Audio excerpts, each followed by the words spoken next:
May eksena si Colleen at saka si Faye na parang, oh, dalawa naman kami, Direk eh. Pwede naming labanan yan. Bakit hindi namin malabanan? Sabi lang ni Direk, sige, try nyo. So, parang it was Faye and Colleen against Sian na. Pero talagang ginanon mo raw silang dalawa. Yeah, Ang laki kasi niya. meron ding eksena na papasok doon si Sanya. So parang while running through the whole scene, nagpapaalam naman ako, "Oh, pwede ko bang gawin to sa iyo?" So meron kami naman ni Sanya, "Oh, pagkasigaw ko sa iyo dito, kukunin kita." Inisang bit-bit, dinala lang ako isang ganun lang. Nilagay ko tapos she was struggling. So yun yung dynamics. I think I gained siguro mga 200. I was in around 230 pounds. 230 pounds. Yeah, I'm a How big much guy. time did you have para to get into that shape? Couple of, siguro 2 months din.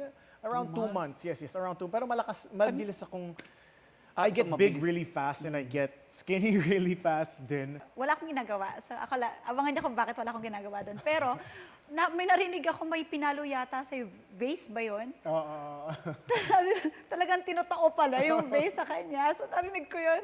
Siguro, totoo ba yun?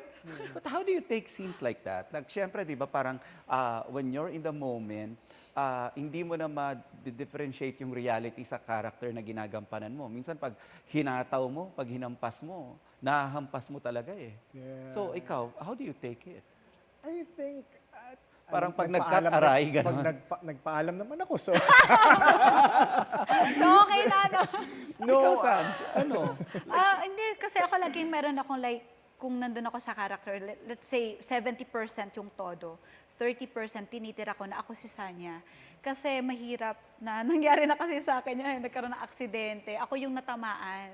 So talagang medyo mahirap rin kasi nagiging cause of delay din yon kapag hindi tayo aware na, okay, may natamaan since pupunta tayo ng hospital.